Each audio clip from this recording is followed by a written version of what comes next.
Hello again, and almost Happy New Year.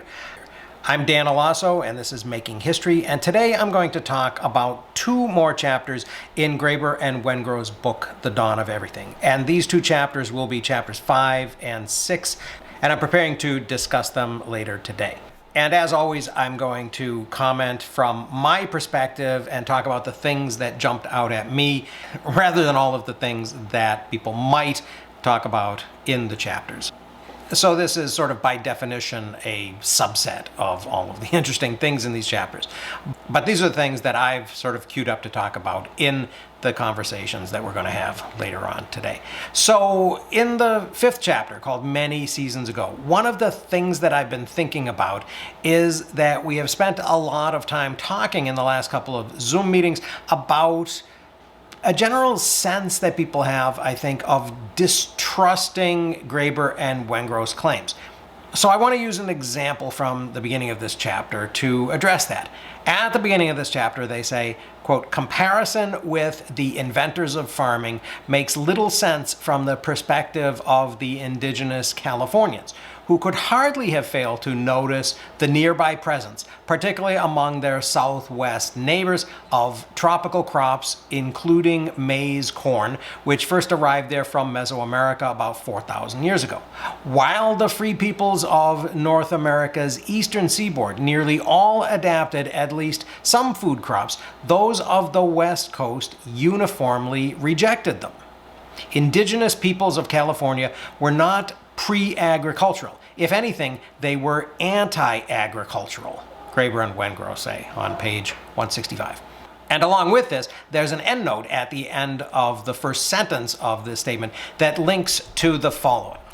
In the notes at the back of the book, they say, "In Graeber's magisterial Handbook of the Indians of California, he at one point remarks that agriculture had only touched one periphery of the state, the Colorado River bottom, although the seed-using and fairly sedentary habits of virtually all the other tribes would have made possible the taking over of the art with relatively little change of mode of life. Evidently, planting is a more fundamental innovation to people used to depending on nature than it seems to those who have once acquired the practice."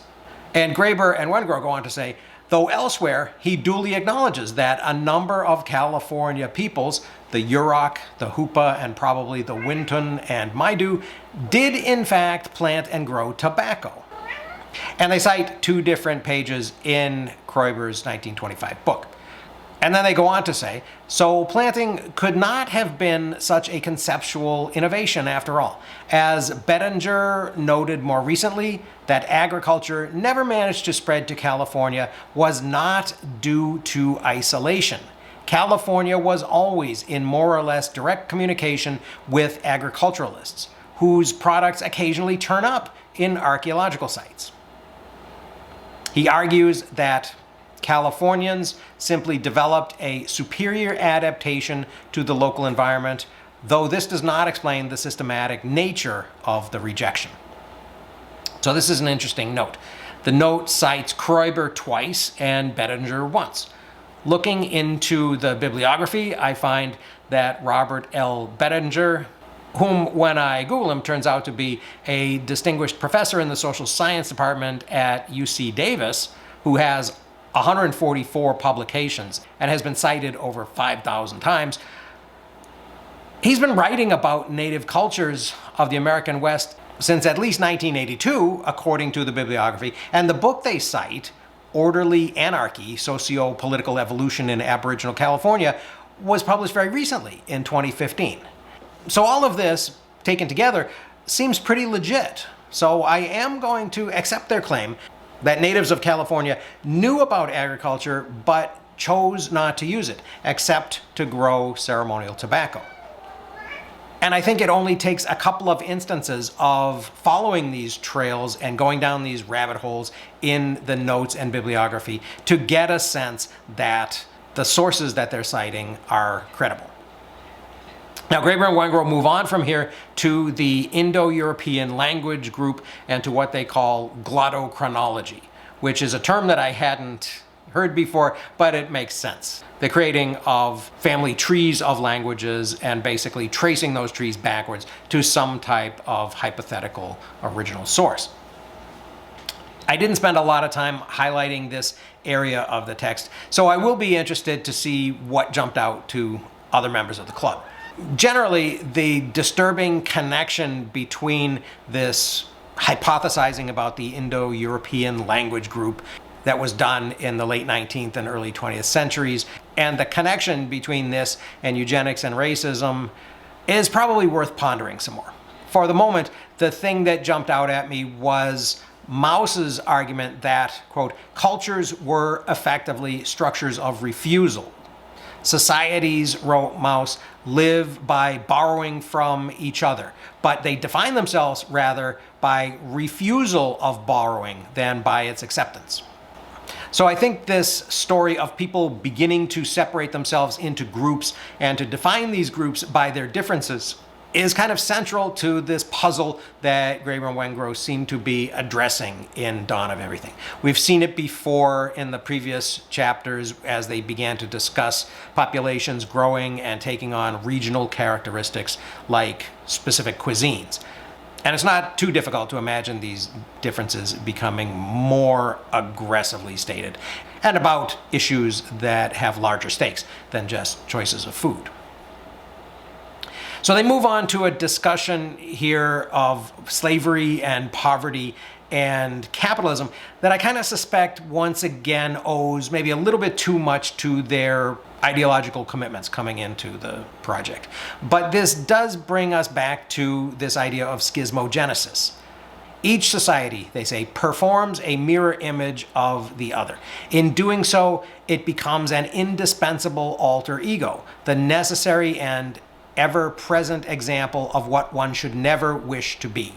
I think this is a valuable addition to our ideas of how and why societies form the way they do. In addition to, as Graeber say, economic factors, organizational imperatives, or cultural meanings and ideas, they're suggesting a fourth possibility.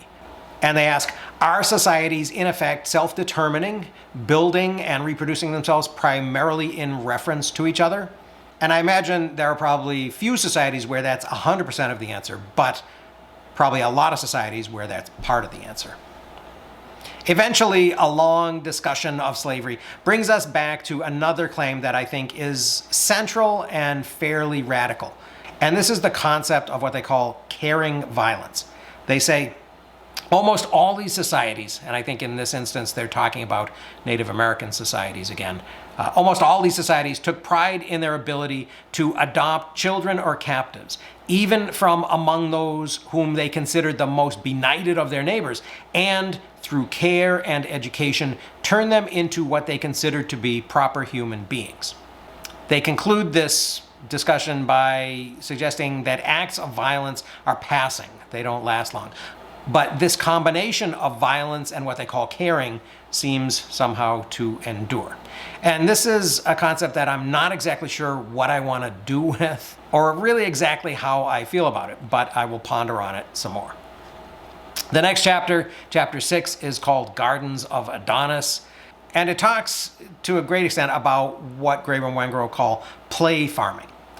Çatalhöyük, which seems to have existed from about 7400 BCE to about 5900 BCE, seems also to have preserved the skulls of oryx, the wild ancestor of cattle, while other peoples were already herding the domesticated cattle. Later in the chapter on page 223, they say that cattle and boar were domesticated about 1,000 years before the establishment of Çatalhöyük in northern Mesopotamia. So this is an image I hadn't really thought of before. Apparently, this is a deliberate choice to hunt and eat and then mount the heads on their walls of the wild, dangerous ancestor of modern cows, when it was no longer really necessary. And this aligns actually with some of the other things that I've read from time to time that try to explain the Holocene extinctions of megafauna predators like cave bear, but also prey animals like woolly mammoth and mastodon and giant bison and things like that, in terms of hunting for prestige, if not actually for trophies. So I thought that was kind of interesting. Now, Matilda Joslyn Gage, who lived from 1826 to 1898, sounds like a very interesting person. And her Woman, Church, and State that she wrote in 1893 is available on the Internet Archive, and I have grabbed a copy of it. Marija Gimbutas also sounds very interesting. Whether or not her ideas are accurate, the act of subverting the grand narrative of patriarchal societies is probably worth a look. The story of different societies forming in upland and lowland regions of the Fertile Crescent, and perhaps due to cultural opposition with each other, or schismogenesis, between 10,000 and 8,000 BCE is also really interesting. I also really love their definition of domestication from the plant's point of view, as plants losing their ability to reproduce naturally and beginning to require human intervention. Graeber and Wengrow say this process could have happened for wheat-like grasses in a period of between 20 and 200 years. And they remark on the fact that in many cases, the transition to full-time agriculture takes 10 times longer or more, sometimes takes thousands of years. This transition, though, was probably slightly different for other staple crops like maize, though. It probably took a whole lot longer to breed what we now think of as corn from the native Mesoamerican grass teosinte. Although, we should note that each step along the way would have resulted in increasingly useful outputs.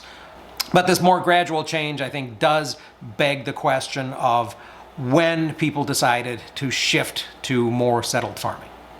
Flood retreat farming, where people actually cultivated areas that had been flooded by rivers, like the Nile when they rose annually, seems to be a light version of agriculture that probably went on for several thousand years. And this probably does help explain why agriculture begins in the Nile Valley about 5000 BCE, but the first dynasty of the Egyptian Empire doesn't really begin until about 3100 BCE. Then, in a moment that I kind of found funny, Graeber and Wengrow say, the book of Genesis is one of history's most enduring charters for the hatred of women. And although that's funny in itself, it's also interesting that it's one of history's most well-known stories hating farmers. Cain is the bad guy, remember. And later in Exodus, the Egyptians are the bad guys. The semi-nomadic shepherds are always the heroes, all the way down, when you think about it, to the New Testament and the shepherd of men. Neolithic ecology and domestication of plants and the status of women all seem to go together in really interesting ways. Then they go back to the example of Göbekli Tepe, and they say this time that it seems to have been a male-dominated upland society that was focused on hunting and on violence, including human sacrifice and decapitation and the keeping of skulls. And this is interesting. But I'm not sure how far I want to go with this and generalize from this example. Even if this is an example of local schismogenesis, they say, the more that uplanders came to organize their artistic and ceremonial lives around the theme of predatory male violence, the more lowlanders tended to organize theirs around female knowledge and symbolism. Even in this case, is this relevant beyond this specific case? Is it a generalizable observation? What about James C. Scott's description of administrative centers and kingdoms and empires being located in the lowlands and the anarchists fleeing to the hills? Is this something that just happens later in history? So I'm not 100% convinced and satisfied about how gender and location map to each other in this story that Graeber and Wengrow are telling. And then finally, if, as they say, most of the original farming was done by women, and the societies were thus influenced by women and were more egalitarian, what went wrong? And as they continue to tell that story of what they think went wrong, I will make note of that. But in the meantime, that is what I got out of the 5th and 6th chapters. So I hope people found that a little bit interesting. Thanks very much for listening, and I will see you again very soon.